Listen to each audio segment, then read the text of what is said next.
All right. Water, Water Everywhere by Mark Rozon and Cynthia Overbeck-Bix.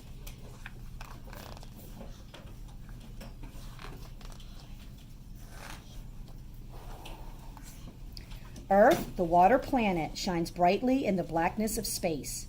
White clouds swirl all around it, over oceans of deepest blue.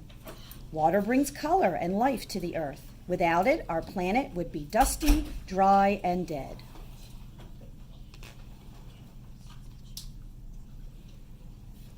Water is everywhere. It washes the sky with rain and rushes along in rivers.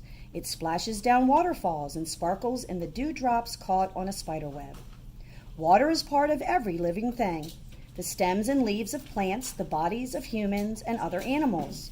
All are made mostly of water. Water changes its form almost like magic. When water is a liquid, we can spray it from a garden hose or watch it trickle down the window pane during a summer shower.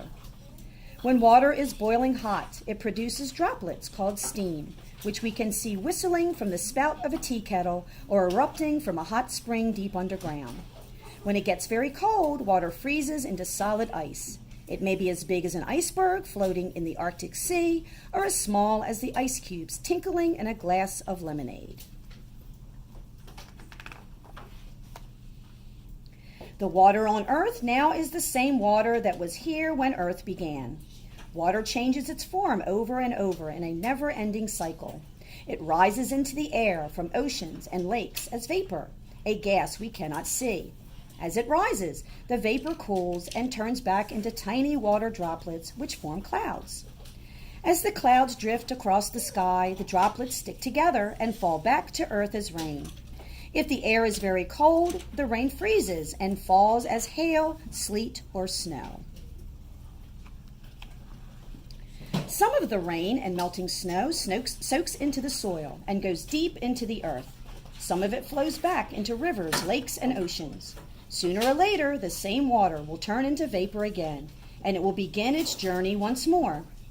The movement of water from the Earth's surface to the air and back again is a cycle that will go on forever. Water is always moving over the land, too. A mountain spring bubbles up out of the earth and rushes down a mountainside. On its way to lower ground, the water splashes around rocks and tumbles over waterfalls. Farther down the mountain, the little stream joins with others to form a small river. As more streams and rivers empty into it, the current grows deeper and wider. The river flows on over the land until at last it meets the sea. As water moves, it shapes the earth. The muddy water of rivers works like sandpaper. Over millions of years, it wears away solid rock, cutting canyons deep into the earth.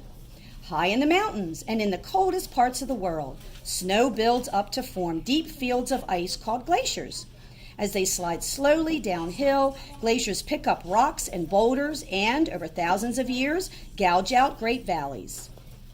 As ocean waves batter the shore, little by little they break down the rocky cliffs and grind them into sand. Wherever water travels, it brings the gift of life, for all living things depend on water. Trees and other plants grow thick along waterways and beside lakes.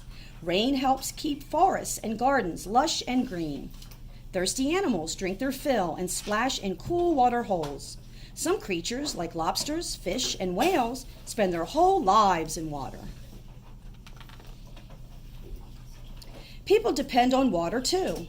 We need clean, fresh water to drink, and the basic foods for everyone on Earth need plenty of fresh water to grow. People use water in many other ways. We use it for cooking, washing, and bathing. We use it to help make electricity and to put out fires. Water is also a handy highway. On boats of all kinds, from dugout canoes to huge tankers, people travel and carry goods from place to place. Because people depend on water, we build our towns and cities near lakes, rivers, and bays. Water covers almost 3/4 of the earth, but nearly all of it is salt water. Only a very small amount is fresh water, and most of that is frozen in glaciers near the North and South Poles. The tiny bit of fresh water that is not frozen supports much of the plant and animal life on Earth. Because we have such a small supply of fresh water, and because the number of people who use it keeps growing, we must learn to use our water wisely.